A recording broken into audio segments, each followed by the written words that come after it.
पूर्व RTO constable जिसका नाम कोई करोड़पति कांस्टेबल रख रहा है तो कोई भ्रष्ट धन कुबेर या फिर कोई इस आरटीओ कर्मी को करप्शन किंग भी कह रहा है।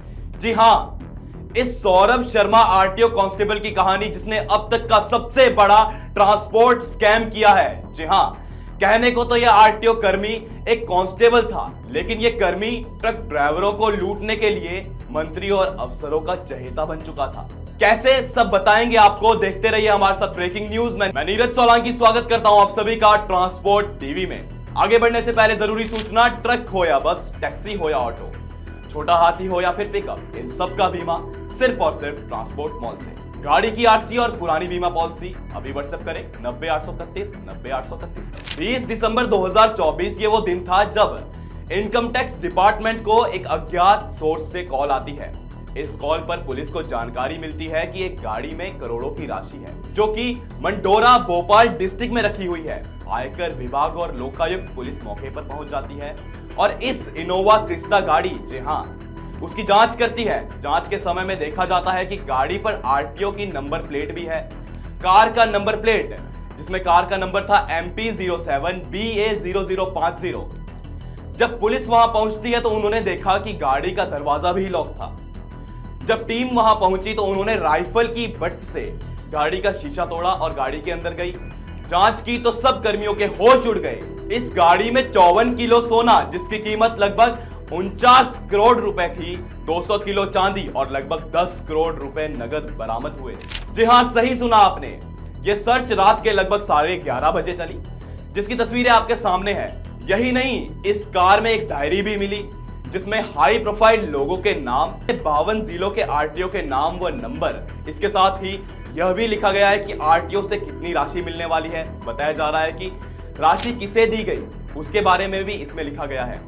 इस डायरी में साल के 100 करोड़ के लेन देन का हिसाब किताब है। जी हां, 100 करोड़। हालांकि इसे अभी जांच के दायरे में बताकर सामने नहीं लाया जा रहा है। जिस खाली प्लॉट में कार को छिपाया गया था, वहां आसपास खेतों में काम कर रहे लोगों का दावा है कि गुरुवार शाम 4 बजे 2 कार इस प्लॉट में आई थी। इसमें से एक कार को प्लॉट के अंदर ही ले जाया गया, जबकि दूसरी बाहर ही थी। दोनों वाहनों में 5 से 6 लोग थे। उन्होंने कार के आगे आरटीओ की प्लेट हटाई और उसे मिट्टी में दबा दिया। कार छिपाने के बाद भी ये लोग हर 10 से 15 मिनट में यहां आते थे और कार की जांच करते थे। इस पूरे मामले में कोई मजबूत सुराग तो नहीं मिले, लेकिन एक सुराग मिला जिससे आपका दिमाग घूम जाएगा। जब पुलिस की टीम ने गाड़ी की रजिस्ट्रेशन नंबर की जांच की तो पता लगा कि यह गाड़ी किसी चेतन सिंह के नाम पर है। अब इस बड़ी कार्रवाई के बाद पूरे विभाग में हड़कंप मच गया। हड़कंप क्यों मचा और कौन था यह चेतन सिंह? दरअसल चेतन सिंह सौरभ शर्मा का करीबी सहयोगी था। बिल्कुल सही सुना आपने। लोकायुक्त की रिपोर्ट के अनुसार चेतन सिंह और सौरभ शर्मा के बीच भ्रष्टाचार की साझेदारी थी। इसकी पुष्टि भी अब हो चुकी है। पहली बात तो यह है कि वही सौरभ शर्मा है जिसके घर में एक दिन पहले रेड हुई थी। दूसरी बात यहां यह सामने आई कि चेतन सिंह इसका दोस्त था। तीसरी बात यह कि गाड़ी पर आरटीओ की प्लेट मिली, तो कहीं ना कहीं कड़ी आपस में जुड़ रही थी। इस मामले में न केवल प्रशासन बल्कि जनता को भी हैरान कर दिया। भ्रष्टाचार और काले धन की इतनी बड़ी बरामदगी ने राज्य की शासन व्यवस्था पर गंभीर सवाल कर दिए हैं।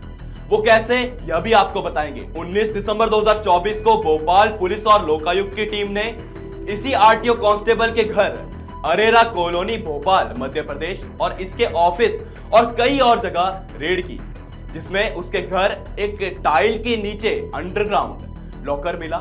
जब इस लॉकर को तोड़ा गया तो उसमें 234 चांदी की ईंटें मिली, 2 करोड़ और 95 लाख कैश, इसके अलावा 10 किलो चांदी के जेवरात और 50 लाख का सोना और नोट गिनने की 7 मशीनें, 2 लग्जरी कार और लगभग 2 करोड़ का सामान मिला। ये रेड भोपाल, ग्वालियर, जबलपुर समेत करीब 6 स्थानों पर की गई। सौरभ शर्मा को पैसे को सेफ रखने का एक तरीका भी आता था। यही वजह है कि उसके घर से और अलग अलग जगहों से मिले पैसों के ऊपर बोरिक पाउडर या केमिकल भी डाला हुआ था। वो इसलिए क्योंकि इस केमिकल से रखे हुए पैसों पर दीमक नहीं लगता। रखे हुए पैसों को सोने और चांदी की ईंटों में तब्दील करने की भी ये बहुत ही अच्छी तरकीब सौरभ ने अपनाई। पैसे तो चूहे कुतर जाते हैं, लेकिन सोना और चांदी हमेशा बचा रहता है। आप सोच रहे होंगे कि इतना पैसा और एक मामूली कांस्टेबल के पास ये कैसे?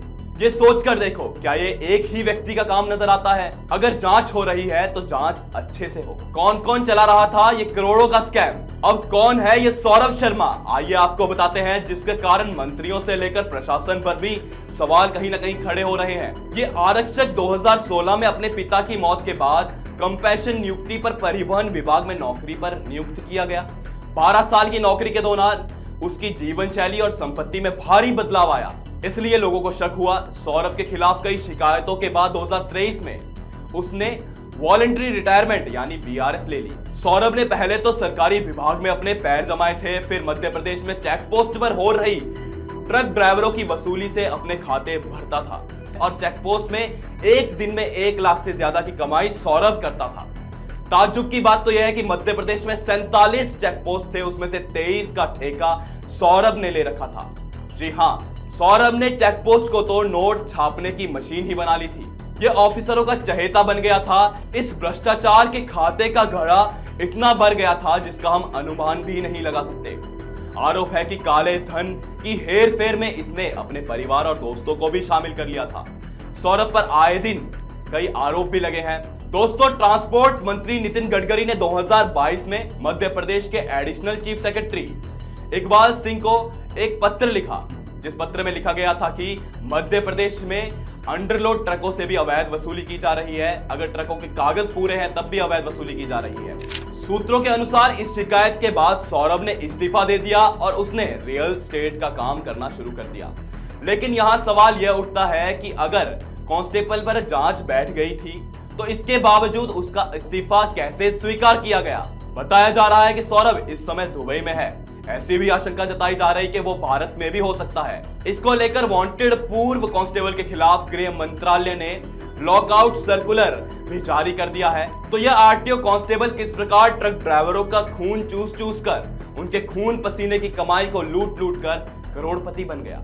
यहाँ तो पूरा सिस्टम ही भ्रष्ट नजर आ रहा है, नहीं तो एक कांस्टेबल के पास इतने पैसे कहां से आए? यहाँ सवाल भी उठता है कि मध्य प्रदेश के 23 चेक पोस्ट, उसका ठेका इस व्यक्ति को ही कैसे मिला? कैसे इसका इस्तीफा स्वीकार किया गया? कुछ तो बात है। कौन है इसके पीछे जिम्मेवार? आपकी क्या राय है? कमेंट सेक्शन में जरूर बताएं।